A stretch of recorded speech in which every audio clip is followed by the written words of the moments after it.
అలాగే ఈ పూరి ఆలయంలో హనుమంతుడికి సంబంధించి ఇంకొక కథ ఉంది. అదేంటంటే హనుమంతుడు భగవంతునికి అత్యంత ప్రియమైన భక్తుడు. ఒకానొకప్పుడు ఏమైందంటే సుదర్శన చక్రంకి కొంచెం గర్వం వచ్చింది. నేను ఎప్పుడూ భగవంతుని దగ్గరే ఉంటాను. భగవంతుడు ఏ దానవులనైనా రాక్షసులనైనా చంపాలంటే నన్నే ప్రయోగిస్తారు. నేను చాలా గొప్పవాడిని అని అహంకారం వచ్చింది. జగన్నాథ స్వామికి ఇది నచ్చలేదు. తన అహంకారాన్ని తీసి పడేయడానికి తనకు ఒక పనిచ్చారు. తనతో ఏమన్నారంటే, సుదర్శన, నువ్వు వెళ్ళి హనుమంతుడిని పిలుచుకుని రా, నేను అతనితో కొంచెం మాట్లాడాలి అని అంటారు. సుదర్శన చక్రం వెళ్ళి హనుమంతుడిని పిలుస్తారు. కానీ హనుమంతుడు భగవంతుని దగ్గరకు రాకముందు ఈ సుదర్శనుడు కావాలని తనకు ఆటంకం కలిగిస్తాడు. ఏ ద్వారం నుండి వస్తే అక్కడ అడ్డంగా నిలబడతాడు. సరే, సింహద్వారం నుంచి లోపలికి వద్దామంటే అక్కడ కూడా అడ్డంగా నిలబడతాడు. ఇలా హనుమంతుని చాలా ఇబ్బంది పడతాడు. ఎలాగోలాగా తన లోపలికి రాకూడదని మొత్తం మీద హనుమంతుడు జగన్నాథ స్వామిని ప్రార్థిస్తాడు.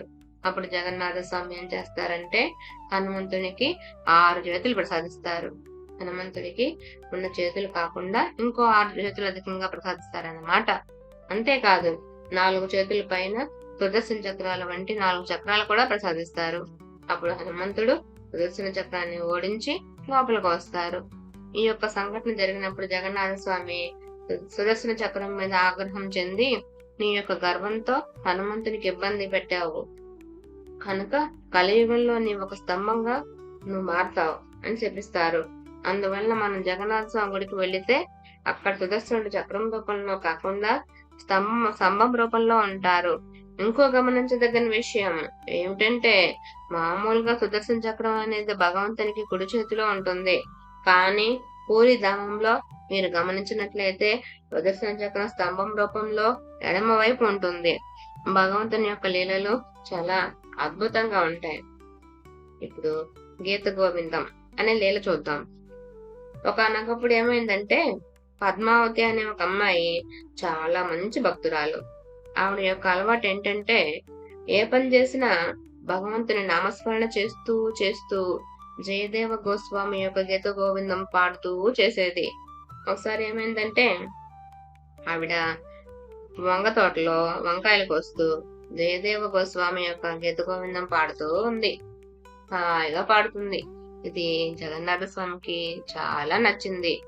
తను కూడా గర్భగుడి నుంచి ఆలయం వదిలేసి ఆ వంగ తోటలో ఆ అమ్మాయి వెనక నడుస్తూ వింటున్నారు. ఆవిడ ఎక్కడికి వెళ్తే ఆయన కూడా వెనక వింటున్నారు. ఎందుకంటే పాడటం అంటే గానంతో ఆరాధించడం స్వామికి చాలా ఇష్టం.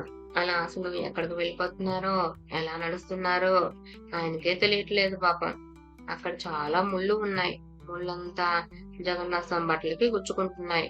మొత్తం మీద ఆయన వేసుకున్న పై వస్త్రం కింద పడిపోయింది. అలా ఆయన పట్టించుకోకుండా పద్మావతి పాట వింటూ ఉన్నారు. మొత్తం మీద పద్మావతి ఆమె యొక్క పని పూర్తి చేసుకొని ఇంటికి వెళ్ళిపోతుంది. జగన్నాథ స్వామి తిరిగి ఆలయానికి వచ్చేస్తారు. మరుసటి రోజు పూజారి గర్భగుడి యొక్క ద్వారం తెరిచి చూస్తే జగన్నాథ స్వామి పై వస్త్రం లేదు. ఉన్న వస్త్రాలు కూడా అన్ని చిరిగిపోయి ఉన్నాయి. తనకు ఆశ్చర్యం వేసింది. వెంటనే రాజు కబురు చేస్తారు. రాజు వచ్చి ఈ దృశ్యం చూసి ఆశ్చర్యపోతారు. రాజు బహుశా నా సేవలో నేను ఎక్కడైనా తప్పు చేస్తున్నానేమో అని అనుకుంటారు. తను ఈ ఉపవాసం చేయడం మొదలు పెడతారు. ఆ రోజు రాత్రి భగవంతుడు అతనికి కళ్ళలోకి వస్తారు. రాజా, నీవు ఎటువంటి పాపం చేయలేదు, తప్పు కూడా చేయలేదు.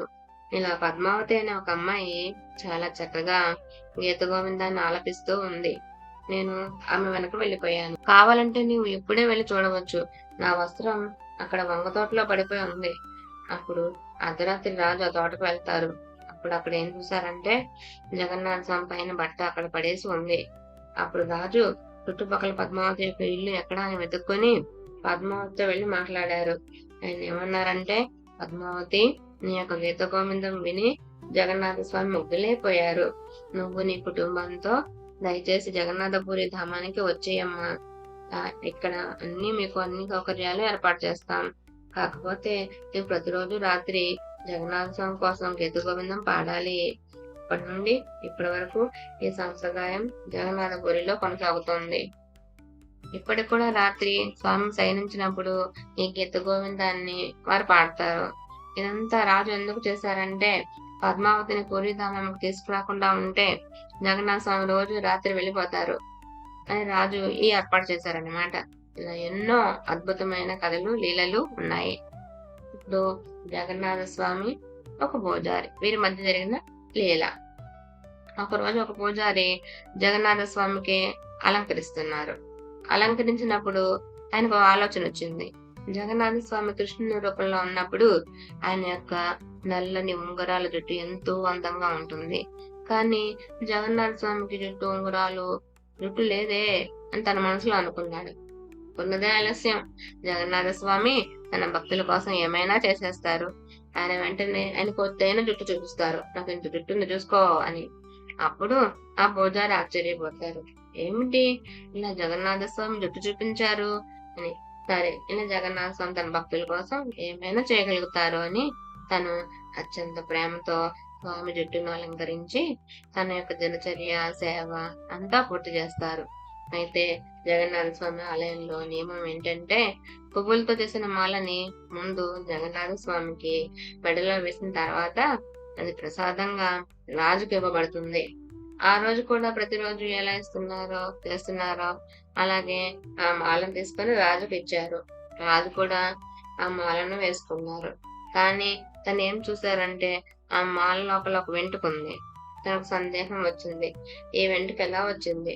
జగన్నాథ స్వామికి అయితే వెంట్రుక లేదు. అయితే బహుశా ఈ పూజారి ఇంకెవరికో ఈ మాలతో అలంకరించిన తర్వాత నాకు ప్రసాదంగా ఇచ్చాడేమో. వెంటనే ఈ పూజారిని పిలిచి కారాగారంలో వేసేయండి అని చెప్తారు.